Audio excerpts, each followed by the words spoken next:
Welcome to Miss Scarlett. Subscribe and don't miss out on Patreon. Have fun! In the dimly lit bathroom, an unlikely transformation took place. The man standing there, his eyes gleaming with anticipation and unease, couldn't believe he was doing this again. Tony, oblivious to the absurdity of the situation, reached for the delicate dress hanging nearby. As he slipped into it, his fingers grazed the soft fabric, a stark contrast to his rugged frame. The dress, clearly belonging to someone more petite, presented an arduous task, navigating the zipper. His breath quickens as he grapples with the stubborn zipper, determined to relive a hidden pleasure. This clandestine affair with his wife's wardrobe began months ago, initially sparked by a mere whim, but now, an irresistible urge. Something about the silky fabrics against his skin made him feel alive in ways he couldn't explain. The sound of the front door opening downstairs froze him in place. "Tony, I'm home early. Meeting got canceled." Panic surged through his body. Elaine wasn't supposed to be back for another 2 hours. He tugged desperately at the zipper, but it refused to budge.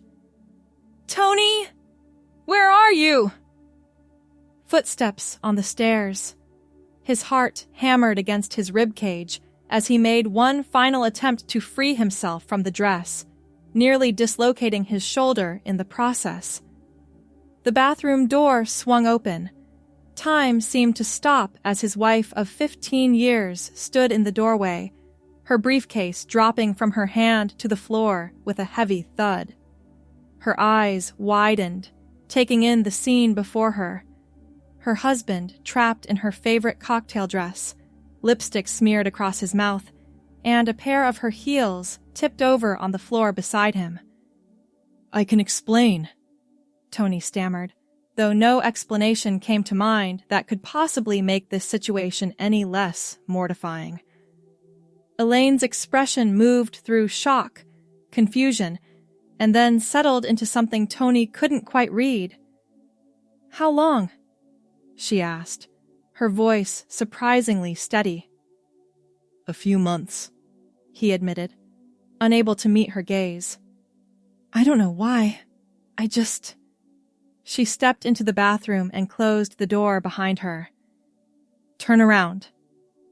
Confused, Tony obeyed. He felt her fingers on the zipper, gently working it down instead of up. The dress loosened around his chest. "Step out of it carefully," she instructed. "That dress cost me $300. He complied, burning with shame as he stood in his boxers. The dress pooled at his feet. Elaine picked it up and hung it on the back of the door, then turned to face him. "Sit down," she said, pointing to the closed toilet lid. Tony sat, preparing himself for the worst. Anger, disgust, divorce proceedings. Instead, Elaine leaned against the counter and folded her arms. "You know what bothers me most about this?" she asked. He braced himself. "You're doing it all wrong." Of all the responses he'd imagined, this wasn't one of them. "What?" "The lipstick is completely outside your lip line. The dress is all wrong for your body type. And those heels? With your height? You'd topple over in 2 steps. Tony blinked at her, completely lost for words. "If you're going to do this, at least do it properly." She studied him with a critical eye. "You have potential, but that dad bod needs work. Your shoulders are too broad for most of my clothes, and your beard shadow would show through any foundation I own." "You're not disgusted?" Elaine sighed. "I'm surprised, yes, but disgusted? No. We've been married long enough that I know there's more to you than meets the eye." She paused. "Actually, this explains why my makeup keeps getting rearranged." Tony hung his head. I'm sorry. I have a proposition for you, she said, crossing her arms. A challenge, if you will. He looked up, uncertain. 6 months. Give me 6 months to help you transform. Lose 30 pounds. Learn proper makeup techniques. Find clothes that actually flatter you. If you're serious about exploring this side of yourself, let's do it right. You'd help me? On one condition. Elaine's expression turned serious. Complete honesty from now on. No more secrets between us. The weight of shame began to lift from Tony's shoulders. Deal. The first month was the hardest. Elaine overhauled their kitchen, replacing Tony's beloved beer and chips with lean proteins and vegetables. She set up a home gym in the garage and created a workout regimen tailored to feminize his figure. Less upper body, more focus on glutes and core. The elliptical is your new best friend, she declared, demonstrating the proper form. Cardio will help shed that beer belly, and this machine won't destroy your knees like running would. Tony groaned, but dutifully stepped onto the machine. How long? Start with 20 minutes. We'll work up from there. She checked her watch. I have to get ready for work. There's a protein shake in the blender for after your workout. As Elaine left, Tony glanced at his reflection in the gym mirror, his graying blonde hair disheveled, stomach protruding over his waistband. The journey ahead seemed impossible, but for the first time in years, he felt a glimmer of excitement about the future. The second month brought new challenges as 10 pounds melted away. Elaine introduced him to the world of hair removal. I've booked you an appointment for full-body waxing, she announced one evening. Tony nearly choked on his salad. Full body? Everything except your head. She smiled mischievously. It's going to hurt like hell, but the results will be worth it. She wasn't wrong about the pain. Tony emerged from the spa red-faced and tender, but smoother than he'd been since puberty. That night, Elaine ran her hands over his chest and arms, appreciating the transformation. We'll let your hair grow out a bit, she decided, running her fingers through his short blonde locks. You'd look good with a bob. In the meantime, we'll start looking at wigs. The wig shopping expedition opened Tony's eyes to possibilities he hadn't considered. After trying several styles, he settled on a shoulder-length blonde wig that matched his natural color but offered the feminine length he craved. What do you think? He asked, turning to Elaine. It's perfect, though eventually I think you could grow your natural hair out to that length. By the third month, Tony had established a daily routine. Workouts in the morning, healthy meals throughout the day, and evenings spent watching makeup tutorials with Elaine. His body was changing, waistline slimming, muscles becoming more defined but less bulky. Try this, Elaine said one night, handing him a small bottle. It's called Nair, much easier than shaving your legs every day. The bathroom became their laboratory. Tony learned to contour his face, softening his jawline and accentuating his cheekbones. Elaine taught him to shape his eyebrows, apply eyeliner, and choose the right shade of lipstick for his complexion. Remember, makeup is about enhancement, not transformation, she explained. The goal isn't to look like someone else. It's to look like the best version of yourself. The fourth month marked another milestone. Clothes shopping. With 20 pounds gone and a more refined understanding of makeup, Tony was ready to build a wardrobe. We need to dress for the body you have now, not the body you want eventually, Elaine advised as they browsed through a department store in a neighboring town where no one would recognize them. A-line dresses will be your friend. They cinch at the waist and flare out, creating the illusion of hips. Tony emerged from the dressing room in a navy blue A-line dress with 3/4 sleeves. The cut was modest but flattering, emphasizing his narrowing waist and camouflaging his still developing figure. "Well?" he asked nervously. Elaine circled him, adjusting the fit. "It works, but something's missing." She disappeared into the aisles, returning moments later with a wide belt. "This will define your waist even more." With the belt in place, Tony studied his reflection.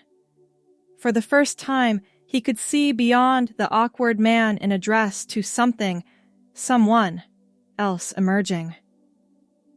"We need a name for her," Elaine said, meeting his eyes in the mirror. Tony had never considered this aspect. "A name? Your feminine self. She deserves her own identity." He thought for a moment, remembering his grandmother's garden in Mississippi, where he'd spent childhood summers.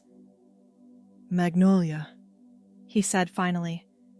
"I'd like to be called Magnolia." Elaine smiled. "It suits you. Elegant, Southern, with hidden strength." By the 5th month, the transformation was becoming more noticeable. 25 pounds lighter, with a growing collection of flattering outfits and increasingly skillful makeup application, Tony, or rather Magnolia, was blossoming.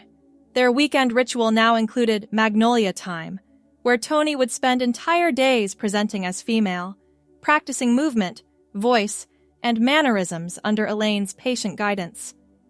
"Smaller steps," she would remind him.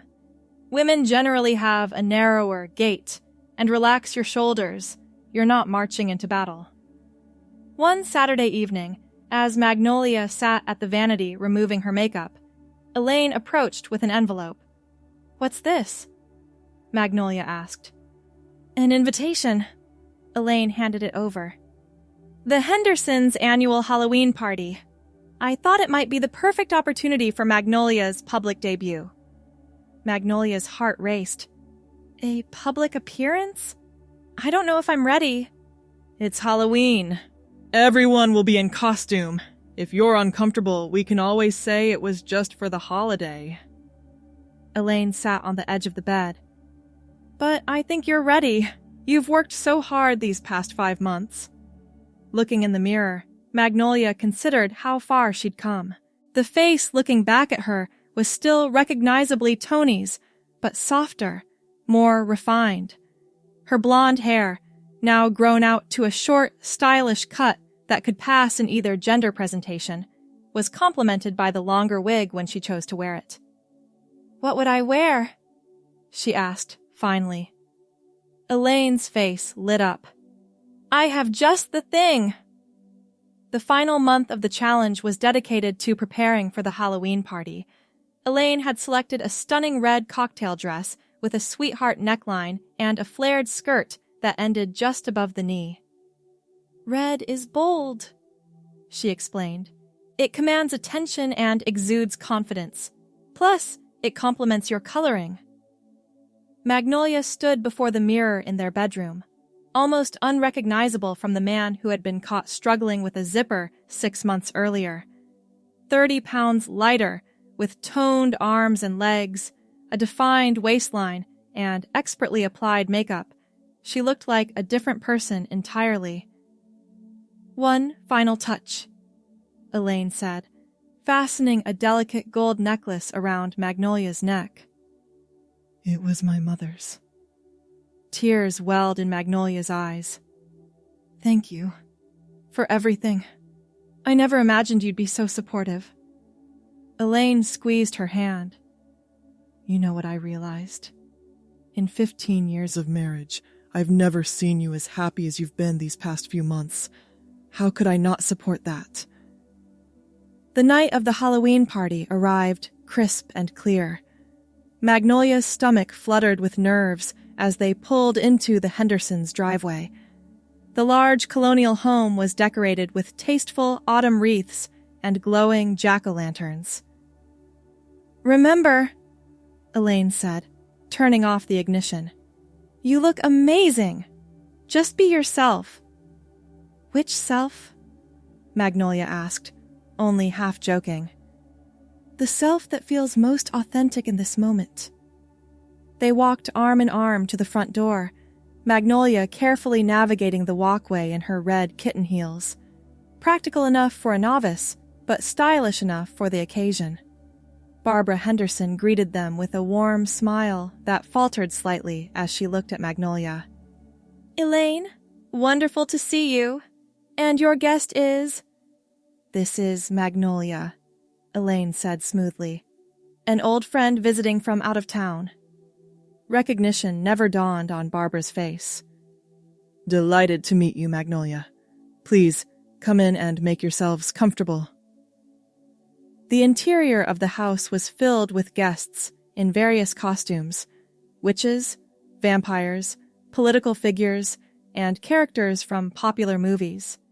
No one gave Magnolia a second glance beyond appreciative looks at her elegant appearance. "They don't recognize me?" she whispered to Elaine as they accepted glasses of champagne from a passing waiter. "Of course they don't. They're seeing what they expect to see.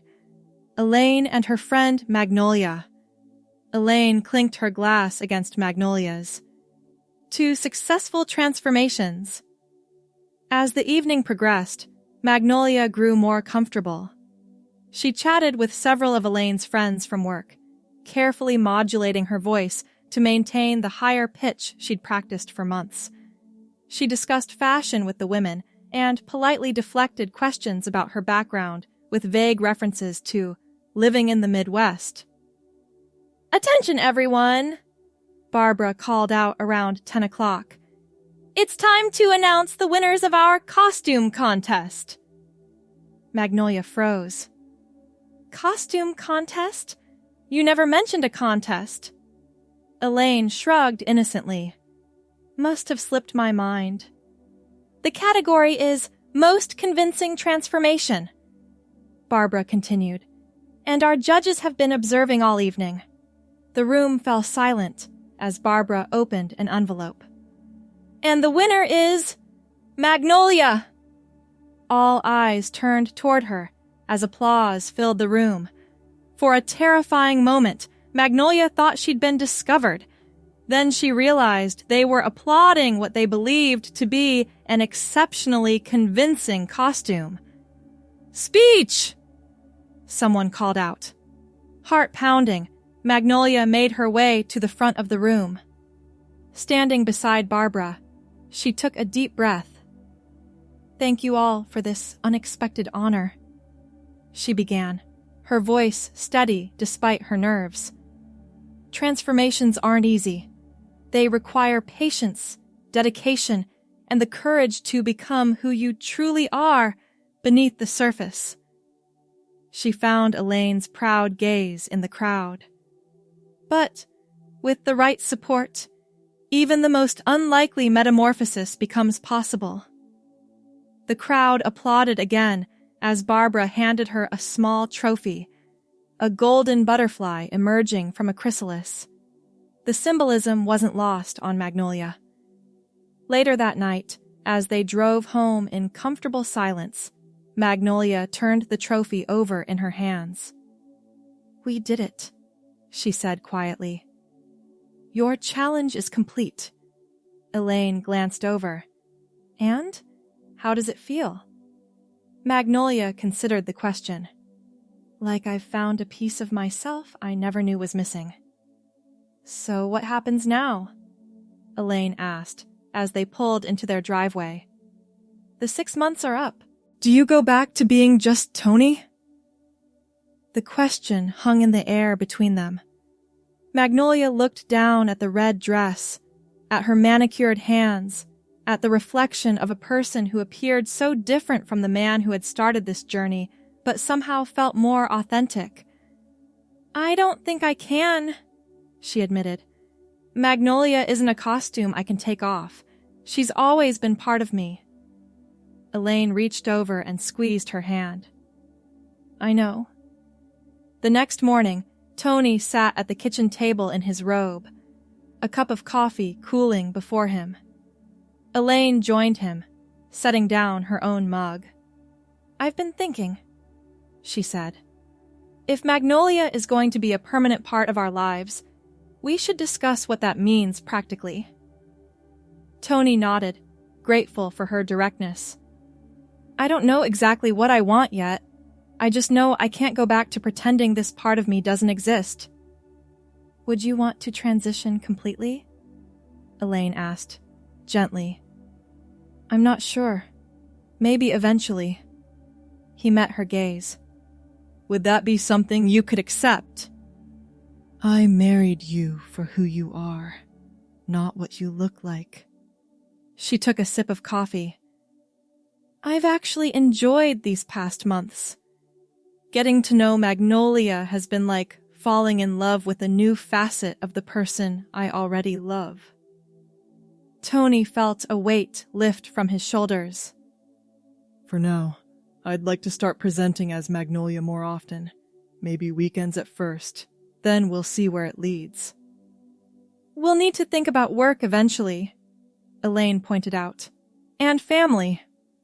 One step at a time, Tony agreed. Though after last night, I think we've proved that Magnolia can navigate social situations successfully. They spent the day making plans. Practical considerations about wardrobe expansion, potential timeline for coming out to friends and family, and research into therapeutic support for gender exploration.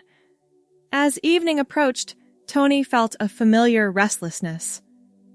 Would it be all right if Magnolia joined you for dinner tonight? Elaine smiled. I'd like that very much. In the bathroom, the transformation process had become second nature. Foundation, concealer, contouring, eyeshadow, mascara, lipstick. Each step building upon the last to reveal Magnolia. The blonde wig, now unnecessary as his natural hair had grown into a stylish bob, remained on its stand unused. Magnolia emerged from the bathroom in a simple green dress and ballet flats, face glowing with subtle makeup and quiet confidence. Beautiful, Elaine said, looking up from setting the table. Green is definitely your color. Over dinner, they discussed the future. Not just Magnolia's evolution, but their shared path forward. I was thinking, Elaine said, twirling pasta around her fork. The guest bedroom would make a fantastic walk-in closet. You're going to need more space for Magnolia's wardrobe. Are you sure? That's a big renovation. Consider it an investment in our happiness. Elaine reached across the table.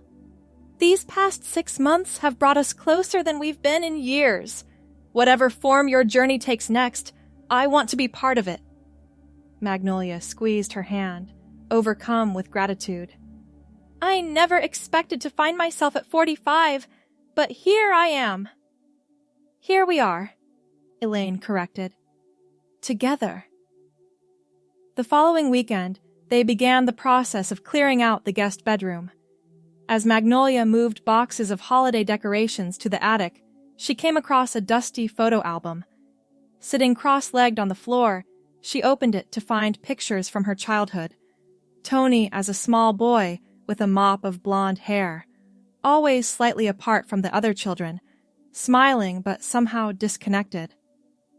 I found some old photos, she called to Elaine. Elaine joined her, settling beside her on the floor. Look at that hair. You were meant to be blonde. Magnolia traced a finger over a particular image. 8-year-old Tony sitting alone on a swing, looking into the distance. I always felt different. I just never had the words for it. You have them now, Elaine said softly. As weeks turned into months, Magnolia's presence became the norm rather than the exception in their household. Her confidence grew, along with her comfort in her feminine identity. The weight loss stabilized, her style evolved, and her movements became naturally graceful rather than studied.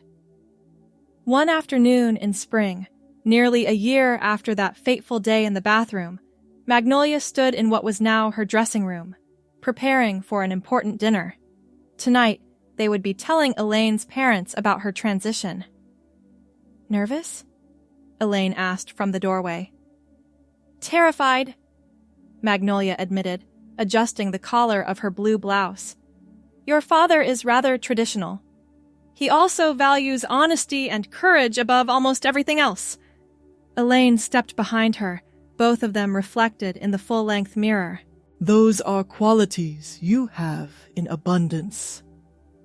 Magnolia studied their reflection. Elaine in a simple black dress, herself in tailored slacks and the blue blouse that brought out her eyes. Her blonde hair now reached just past her shoulders, styled in soft waves that framed her face. The man who had struggled with his wife's cocktail dress was gone, replaced by a woman who stood tall in her truth. "Ready?" Elaine asked. Magnolia took a deep breath and nodded. "Ready." As they drove to the restaurant, Magnolia reflected on the unexpected journey of the past year. What had begun as a secret shame had evolved into the most authentic expression of herself she'd ever known. The challenge Elaine had issued that day, transform completely and learn to present as a convincing woman, had been met and exceeded. But the real transformation hadn't been physical at all. It had been the shedding of fear, the embrace of vulnerability, and the discovery that love, when genuine, survives all metamorphoses. The restaurant came into view, and Magnolia spotted Elaine's parents waiting near the entrance. Her heart raced, but not with the paralyzing fear she might have felt a year ago. This was the nervous excitement of stepping further into the light of her truth. "They're going to love you," Elaine said, squeezing her hand. "Just as I do." Magnolia squeezed back, her red-painted nails contrasting with Elaine's skin. "Thank you for finding me when I didn't even know I was lost." They exited the car together and walked toward the future, hand in hand, a journey that had begun with a challenge but would continue as a choice, made daily, to live authentically no matter where the path might lead. As they approached Elaine's parents, Magnolia straightened her shoulders and lifted her chin. The butterfly had emerged from its chrysalis, wings still drying but ready, at last, to fly. Thanks for watching, my girlies! Be sure to check out Patreon for more!